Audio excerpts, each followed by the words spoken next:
Hi, I'm Olivia and welcome back to my channel.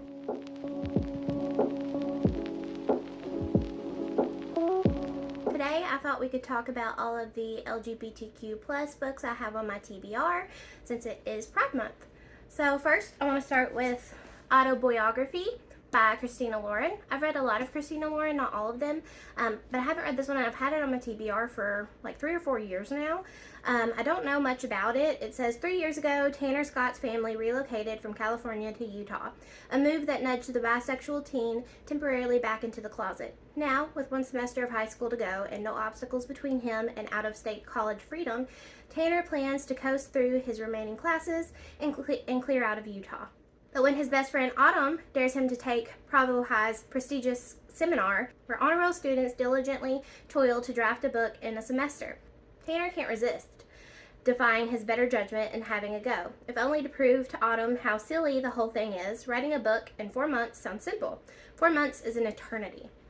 It turns out Tanner is only partly right. 4 months is a long time. After all, it takes only 1 second for him to notice Sebastian Brother, the Mormon prodigy who sold his own seminar novel the year before and who now mentors the class. And it takes less than a month for Tanner to fall completely in love with him. So that sounds really good, actually. I need to get to this soon. Next, I think this is LGBTQ+. I've read all of the other Casey McQuiston books, and they all were, so I'm assuming this one is too. It is I Kissed Shara Wheeler. It's beautiful too. I love the look of this book. I think it's really pretty inside as well, and it's got a really cute little note on it. This is very like, oh, what is that John Green movie? Paper Towns. It gives very Paper Towns vibes. I didn't read Paper Towns, but I watched the movie. It was okay. But it says Chloe Green is so close to winning. She spent the 4 years since her mom's moved from Southern California to Alabama from high school dodging gossipy classmates and the puritanical administration of Willow Grove Christian Academy. The goal that kept her going, winning valedictorian, her only rival, prom queen, Shara Wheeler, the principal's perfect progeny. Sorry, I can't read today. But a month before graduation, Shara kisses Chloe and vanishes. So very Paper Town vibes. I think she's going to be looking for Shara and where she went. And I would like to give this a go because I loved all of the Casey McQuiston that I've read before. Red, White, and Royal Blue is one of my all-time favorite books that I've read. I also really enjoyed, what's it called? I also really enjoyed One Last Stop by Shara Wheeler as well. It was really, really cute. It was about a time travel romance between 2 women. It's on my red shelf. I haven't said this yet. Maybe eventually I'll give a shelf tour, but my shelves aren't that impressive. They're very messy. I need a new one. I'm running out of room. But I have all of my red books on this side and all of my to be read on this side. It's looking pretty empty because I took a lot off for this video, but yeah. And I just recently got this one, A Taste of Golden Iron by Alexandra Rowland. I don't know much about it. I heard about it from Riley Marie. I really, really love her channel. But all I know is one of these is a prince and they fall in love with this other person. It says, Cadu, the shy prince of Erisset, finds himself at odds with one of the most powerful ambassadors at court, the body father of the queen's new child. In an altercation that results in his humiliation, to prove his loyalty to the queen, his sister, Cadu takes responsibility for the investigation of a break-in at one of their guilds. With the help of his newly appointed bodyguard, the coldly handsome Evemir, I'm not sure how you pronounce his name, who seems to tolerate him at best, in Erisset, where princes can touch taste precious metals with their fingers and myth runs side by side with history, counterfeiting is heresy. And the conspiracy they discovered could cripple the kingdom's financial standing and bring it to its ruin. Sorry I'm reading all the backs, but I don't know this one. It's newer. I just heard royal, LGBTQ plus romantasy, and I was all aboard, so. I have 2 TJ Klune books that I haven't got to. I read The House in the Cerulean Sea, I want to say in like 2020. It might have been a couple of years before, but I really, really loved it. Once again, one of my favorite books of all time. So I have 2 more on my shelf by him. I have In the Lives of Puppets, stupid sticker, but it is, sorry, still got the receipt in there. But it's signed by TJ Klune, so that's pretty awesome. I don't know much about this, but I do know it is a life where humans live amongst robots, and there is a romance between, I don't know if it's a human and a robot or just 2 robots, but they go into this place called the The City of Electric Dreams, and there's some type of adventure, and it sounds really good, and I'll read anything by TJ Klune. The next TJ Klune that I have is Under the Whispering Door. This is about a man named Wallace, and he lives a very normal day-to-day life. He doesn't do much. He doesn't have many friends. Nobody really actually likes him, so his life is just very ordinary. He goes to work, he comes home, he goes to work, he comes home. Well, he passes away of a heart attack, and while he is in the purgatory, I guess, death escorts him to this tea house, and he meets a man and they fall in love. It says, welcome to Sharon's Crossing. The tea is hot, the scones are fresh, and the dead are just passing through. So it's kind of like a purgatory, but a tea shop. When a reaper comes to collect Wallace from his own funeral, Wallace begins to suspect that he might be dead. And when Hugo, the owner of a peculiar tea shop, promises to help him cross over, Wallace decides he's definitely dead. But even in death, he's not ready to abandon the life that he barely lived. So when Wallace is given 1 week to cross over, he sets about living his lifetime in 7 days, or living a lifetime in 7 days. It sounds really cute, but it also sounds like an anxiety-ridden book for me.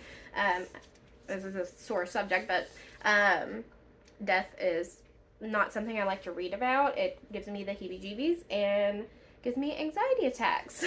So I've been scared to read this one, but I do really want to. It sounds really, really good, and I love TJ Klune. So at some point I will read this.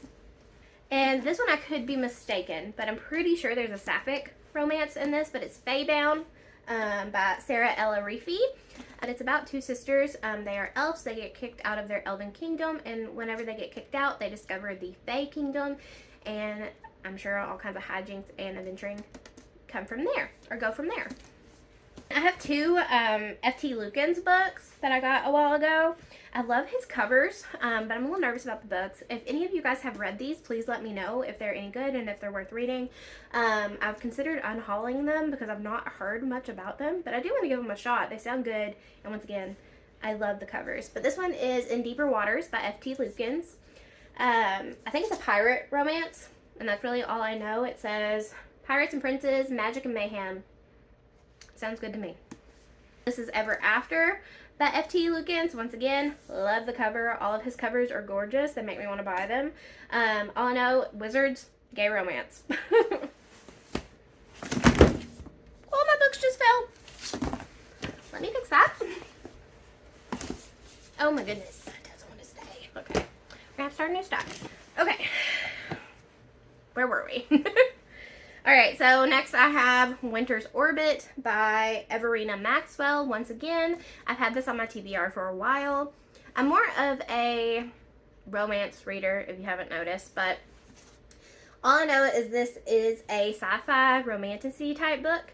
And yeah, it says, a chilling account of a dark past wrapped in the warm blanket of a promising future. Prince Keem, a famously disappointing minor royal and the Emperor's least favorite grandchild, has been called upon to be useful for once. He's been commanded to fulfill the obligation of marriage to the representative of an empire's newest and most rebellious vassal planet. His future husband, Count Janine, I'm not sure how you say that, is a widower and a murder suspect. Neither wants to be wed, but with a conspiracy unfolding around them and the fate of an empire at stake, they will have to navigate the thorns and barbs of court intrigue. Yeah, so it sounds really good. So yeah. Next, I had to Google if this was LGBTQ plus. I wasn't sure, but it said it was. But Carry On by Rainbow Rowell. I've had this on my TBR for forever. I keep saying that, but I bought it because it said that it was similar to Harry Potter. So it says, Simon Snow is the worst chosen one who's ever been chosen. That's what his roommate Baz says. And Baz might be evil and a vampire and a complete git, but he's probably right.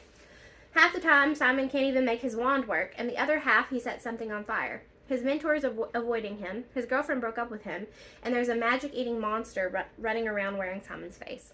So yeah, sounds good. Wizard, vampire, right up my alley. So the next one is You Again by Kate Goldberg, and all I know about this is it's supposed to give When Harry Met Sally vibes. I know this girl has a roommate that she's currently living with, and this guy is dating that roommate, and he doesn't know, but the girl that he's dating has been messing around with this girl as well, so they're both kind of in love with the same person, and I'm assuming they break up, something happens, because then it goes into the future, and something else happens where they meet, and they just keep stumbling into each other, and they become friends, and then I'm assuming they fall in love. But I've heard really good things about this. I love the cover. It's really, really beautiful. Fall is my favorite season, so this is just gorgeous to me. Afraid it's gonna fall again. And then I have Legends and Lattes, which I've talked about before, but it is a cozy fantasy, and it's about this orc, Viv, who is opening a coffee shop in this magical realm, and all of these beings have never heard of coffee before. I don't know this character's name, but I know that they fall in love as they're opening this coffee shop. So it's sapphic. The next one I have is Payback's a Witch. This is another sapphic romance. I know that there's like some type of witchy town, and that she's coming back to town, but she's put off coming back to town for a long time because her ex still lives there, and he broke her heart. Whenever she does come back to town, she meets another one of his exes, and they decide to team up with each other to get revenge on him. His name's Gareth Blackmore. So they team up to get revenge on him, and they fall in love with each other. So the next book I have is The Priory of the Orange Tree by Samantha Shannon. This is terrifying because of the humongous size of it, but I'm pretty sure this has a sapphic relationship in it. It has dragons. That's all I need to know. So those are all of the LGBTQ plus books that I have on my TBR. If any of them are ones that you recommend, please let me know, and I will put them higher up on my TBR. But yeah, happy Pride Month, and I'll see you guys later. Have a good day.